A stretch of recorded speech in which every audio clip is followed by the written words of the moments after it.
warahmatullahi wabarakatuh. Selamat siang Ibu dosen yang saya hormati. Perkenalkan, saya Muhammad Aidil Rizky dengan NIM 290272841. Di sini saya akan menjelaskan mengenai tingkat yang paling umum digunakan oleh pelaku bisnis ataupun perusahaan pada saat ini. Menurut saya tingkat yang paling banyak digunakan adalah tingkat konvensional, karena tingkat ini menitik beratkan pada kepatuhan terhadap peraturan, norma, serta harapan sosial. Hal ini sangat relevan dalam konteks bisnis guna untuk menjaga integritas dan ketaatan. Pelaku bisnis pada tingkat ini cenderung mengikuti aturan yang berlaku, menjaga reputasi, serta bertindak sesuai dengan nilai-nilai yang diterima oleh masyarakat dan juga rekan bisnis.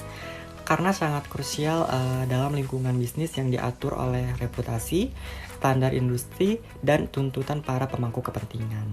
Alasan tingkat konvensional yang paling banyak digunakan dalam bisnis adalah menurut saya karena bisnis beroperasi dalam kerangka hukum dan norma sosial yang ketat, sehingga keputusan diambil untuk memastikan kepentingan terhadap peraturan, menjaga reputasi, serta memenuhi harapan pemangku kepentingan seperti karyawan, pelanggan, dan juga pemerintah. Pelaku bisnis pada tingkat konvensional terdorong untuk bertindak sesuai dengan prinsip melakukan hal yang benar dalam konteks organisasi. Mereka juga berupaya untuk menjaga keharmonisan, bekerja sama, dan memastikan kelancaran operasional dengan mengikuti praktis bisnis yang dianggap baik. Lingkungan bisnis seringkali menuntut persetujuan dari kolega, atasan, ataupun mitra kerja. Kepatuhan terhadap aturan dan norma membantu untuk membangun kepercayaan serta kredibilitas yang merupakan faktor penting bagi suatu keberhasilan bisnis. Salah satu contoh keputusan yang bersifat konvensional adalah ketika sebuah perusahaan menjalankan aktivitasnya sesuai dengan peraturan standar industri guna untuk menghindari sanksi hukum serta mempertahankan reputasi perusahaan. Contoh nyatanya adalah sebuah perusahaan di bidang makanan. Perusahaan tersebut memproduksi produknya dengan mengikuti standar keamanan dan perizinan yang telah ditetapkan oleh otoritas pengawas pangan.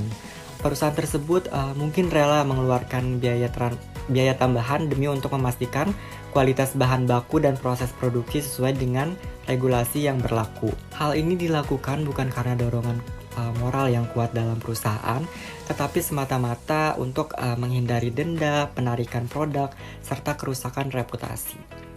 Langkah ini merupakan tindakan konservatif yang bertujuan untuk menghindari resiko dan menjaga kestabilan bisnis, bukan sebuah inovasi etis yang melampaui kewajiban minimal yang harus dipenuhi.